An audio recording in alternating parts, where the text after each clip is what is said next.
Hello ladies and gentlemen, Adrian here for Digital Dojos. Today I want to give a recap and my thoughts on WWDC 2015. So Apple's Worldwide Developers Conference just wrapped up this morning, and it is a really lengthy conference, and to kind of summarize it, I want to give my thoughts and recap everything that really mattered for you, the consumer. Of course, this is a developer-centric conference, of course. This is something that, for the developers out there, they give early access to OS X, iOS, the Watch OS in this case, for them to develop apps and fine-tune their tools and things that obviously they're going to be implementing into the new operating systems across the mobile and desktop end. So there's all of that, of course, that there's all the great technical stuff that's going on behind the scenes. But for you consumers out there, what really matters for the people who are going to be using the finished products of iOS and OS X and Watch OS, what is everything that really matters that was announced? So first and foremost, OS 10.11 El Capitan. I'm not a huge fan of that name. Maybe it's fun to say, but I don't know. I'm still getting used to it. It's like a rock formation within Yosemite. It is their new version of OS 10 that's going to be coming out in late fall, I believe. It's going to be open to public beta in July, and of course, developers have access to it now if you're a part of the developers program. It's going to be integrating, of course, performance enhancement, stability fixes. As far as features that matter, Spotlight is a more contextual search. Mission control is now much more usable and cleaner as far as the UI goes. And you now have Windows splitting and like Windows management and snapping within OS X natively. So Windows has had that for forever, I feel like, and there's like third-party apps that can do that on OS X, but now it's built in natively, so that's a nice little adjustment. And of course, another couple of like UI tweaks here and there as far as like full screen enhancement. Native apps across OS X and iOS 9 have been updated, so like Safari got improvements, Notes has been like really overhauled. Like it does a lot more things than it traditionally did. It supports like pictures and checklists and all those crazy stuff now. And that moves me into iOS 9. iOS 9, the big feature that you're going to see there, Proactive. Proactive is like essentially looking at how you use your device on a day-to-day basis and kind of tailoring it so it's more intelligent, and Siri and all these great things are more aware of how you use your device. So, for example, if you wake up every morning, you check Twitter, now your phone will recognize that, and then when you wake up in the morning when your alarm goes off, you can have a little shortcut right away to slide your phone up and jump right into Twitter or your email or your meditation app or what have you.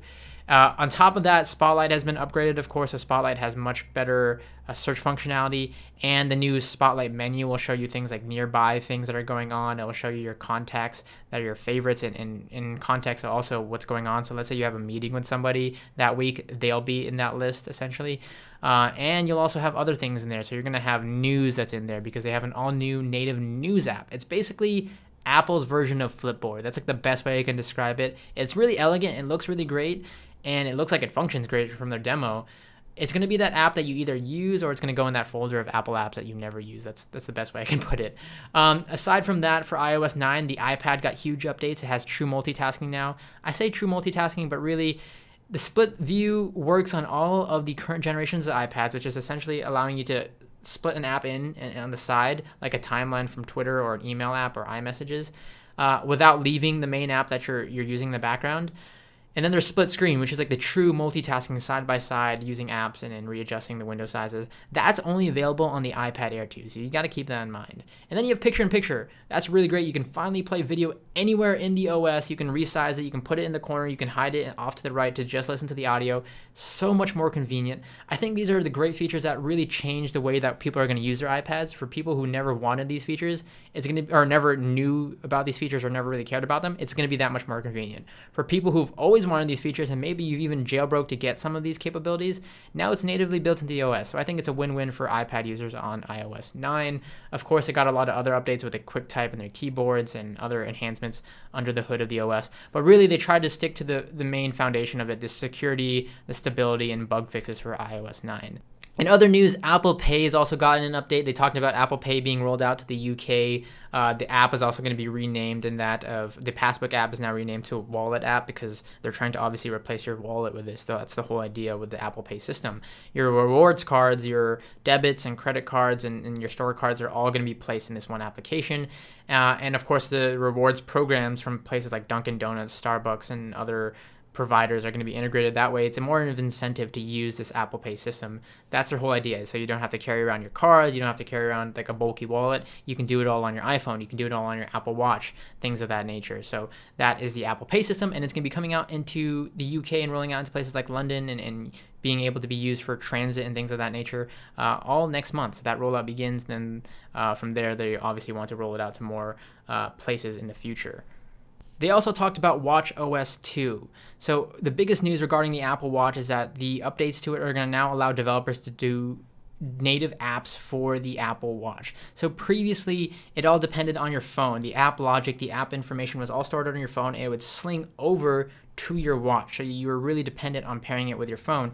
Now you're going to be able to develop apps natively for the watch so that it can use things like Wi-Fi networks to solely get that information and stream app information into your watch without the need to be next to your phone all the time.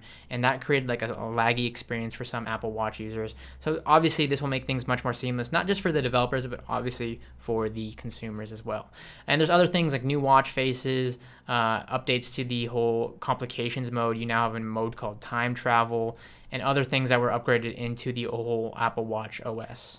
Not least was Tim Cook's One More Thing for the Apple Music streaming service known as Apple Music. It is a streaming service. It is a radio station. It is a tool to connect users to the fans to their artists and artists to their fans, of course. So it's kind of like a three things in one, an all-in-one music streaming service, or music service is what they're calling it. It does music streaming. It's going to compete against services like Spotify, like Tidal. It's going to be offered at $10 a month. There's a 3-month free trial that's going to be available at the end of this month, June 30th, that you can try it out. And there's a family plan for $15 for 6 members, so that's a really great deal. And then, of course, it's a 24/7 radio station. It's being powered by Beats One. This is why they hired the famous radio host Zane Lowe to run this whole station, and he's going to have his own assortment of artists and DJs as well. So there's going to be star power behind that. And then there's this like social network aspect where it's connecting fans to their, the artists that they follow and enjoy, and vice versa. This is, if you remember, Apple did a thing called Ping. It was like basically the same thing that failed miserably. Because the thing with Apple Music, they either have like huge success in that space or they kind of flop miserably like they did with Ping. So it's going to be really interesting to see how they take all these three aspects and really form them together. Because the streaming service is obviously going to have to do a lot of exclusive deals. It's going to have to focus more so on the music, not just like the artist, because that's what Tidal was kind of doing. Tidal focused on the artist and high quality. Apple was a little bit focusing on the names of the artists and the deals behind like people like Zane Lowe, Kanye. Drake was even on the Apple WWDC stage, which like totally blew my mind. He had this crazy like really cool vintage leather jacket, and I'm just really jealous. It was an Apple jacket. I really want one. But on top of that, he talked about like how this whole space is going to kind of change the music game for artists and fans and things of that nature. I think now Jay-Z has 99 problems and Drake is now one of them. That line has been in my head since I watched the event, and I had to use it. I'm sorry. It's because, Jay-Z owns Tidal, Anyways, that being said, this is Apple's new music streaming service. We don't know whether or not Apple's going to roll out an ad-supported model, or they're just going to go strictly with the paywall of $10 a month. If they choose to do that, they really have to get exclusive deals. They have to get great artists. Of course, that's a part of it. They have to build up the hype, but they also have to focus on the music. So if they can negotiate those streaming deals with all the artists, if they can get more exclusive content and really focus on the music, indie and mainstream artists alike, I think that they can kind of put a dent in this streaming service. Either that or it may miserably fail. Who knows? Only time will tell. So that all being said, for me personally, the Apple Music streaming service and the whole iPad multitasking announcement were really the biggest things that really stuck out to me. Everything else was kind of as expected. I wasn't expecting to be shocked and awed with new hardware or anything like that. I didn't let my expectations overgrow in this case. And it was everything I think the event should have been, because I think I like the idea of companies, not just Apple, but Google, etc. I like the ideas of technology companies focusing just on the foundations. Like, I don't need a curved screen. I don't need a crazy megapixel camera or like a 4K internal camera. I just want people to focus on the basics, the battery life, the performance, the security and stability. Like, when you can really master those things, I think then you can go crazy with other features. But focusing on the foundation, like Apple did across their watchOS, their iOS, their OS X in this case, I think that's what I want to see more of in the technology industry. So Hope you enjoyed this video. Again, leave your thoughts down below on what you most enjoyed or didn't enjoy or didn't care about at all. Who knows? I'd love to hear your thoughts and opinions down below. Of course, for more coverage on WWDC, you can head over to digitaldojos.com. Thanks for watching.